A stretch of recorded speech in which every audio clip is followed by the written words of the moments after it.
Well, we're looking forward to having a home game here against University of Tennessee. It's been a different week for us. We got back at 2:30 in the morning. We practiced Sunday evening when we're on the day we returned. We're usually a Monday practice team, and then practiced our Tuesday practice on Monday, and then certainly we're off yesterday, and so it's been a little bit of a different week for us because, like I say, we're a Monday practice team and not Sunday. However, they've gone well. Tennessee is a big, physical, good-looking, good-playing football team that loves to throw the ball deep on offense, that can run the football, very powerful, very impressive offensive line. And on the defensive front, very big, again, powerful. We have a wonderful linebacker in Henry To'o. And, of course, their safeties are just an extension of that linebacker group because they will run and hit. You can see this has got Jeremy Pruitt's handprint all over it. It's a big, physical football team that is playing well. We'll begin with Bob Holt, the Arkansas Democrat-Gazette. Hey, Sam. How you doing? I wanted to ask you another about the tight end. But Blake Kern, he was the guy who hadn't played very much on offense coming into this season. And, he's a walk-on, but he's been pretty productive. Has he surprised you, or what have you thought of his play overall?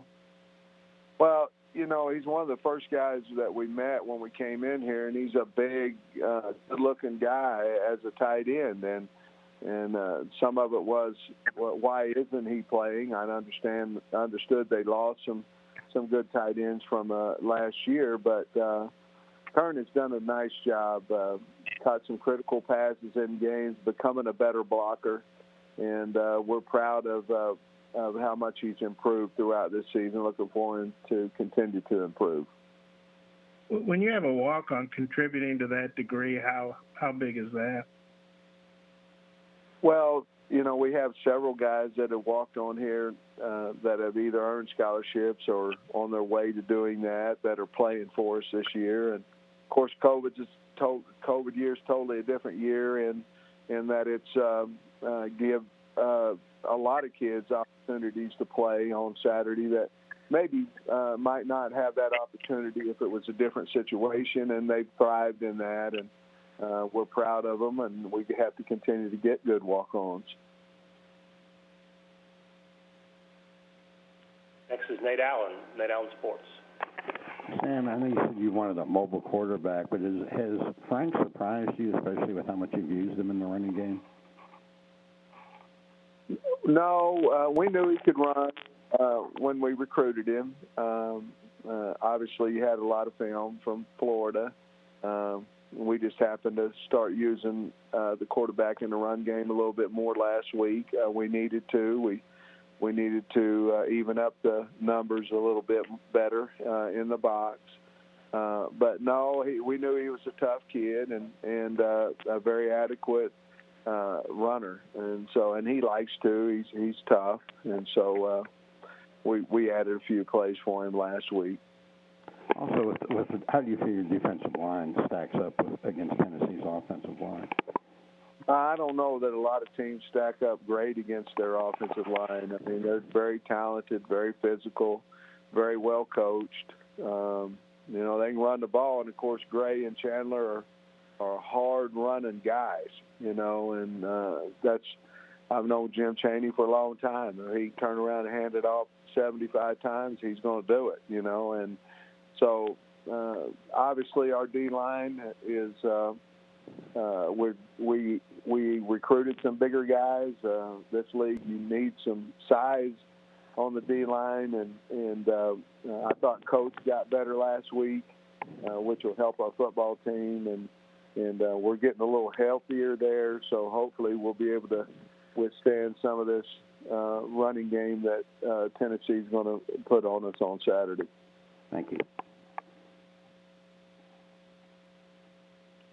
Next we'll go to Jimmy Hines of Sports Radio Knoxville. Sam, we just heard Jeremy Pruitt say that he thinks Traylon Burks is one of the best players in the SEC. What are your thoughts on Burks and his ability? I really like him. I love him as a young man. Just a wonderful, wonderful, hard-working kid. But I think Jeremy's right. He's talented, big hands.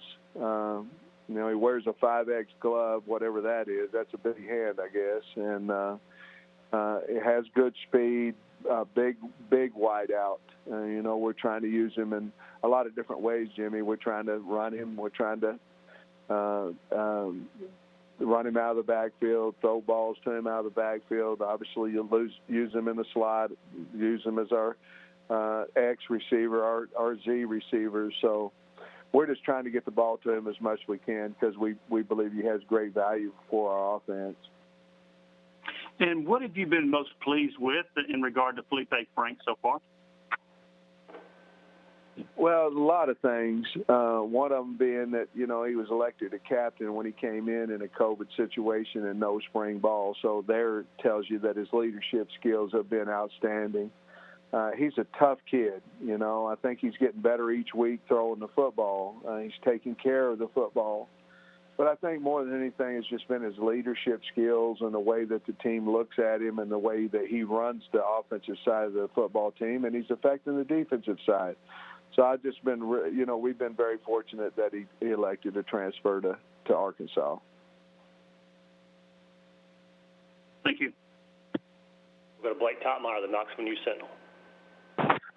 Sam, I was wondering how much does or will the city of Memphis and sort of West Tennessee factor into your long-term recruiting strategy and plans there at Arkansas? Well, we obviously have coaches in that region. The University of Tennessee is hard to beat, in the state of Tennessee. But we certainly are going in there trying to find out who the best players are, and we have a couple of coaches assigned to that area on our staff. You mentioned teams being hard to beat. Tennessee there. I mean, there's so many SEC schools within, say, 5 hours of Memphis. Would you say it's one of the more competitive recruiting areas in SEC land, or do some other areas more stand out in that regard? Well, it's very competitive there. I'll say that, But, you have Atlanta, you have Houston, Dallas. There's a lot of places out there, obviously Dade County. You have a lot of places that are competitive. But I'll give you that. I think it's one of the more competitive areas in the SEC.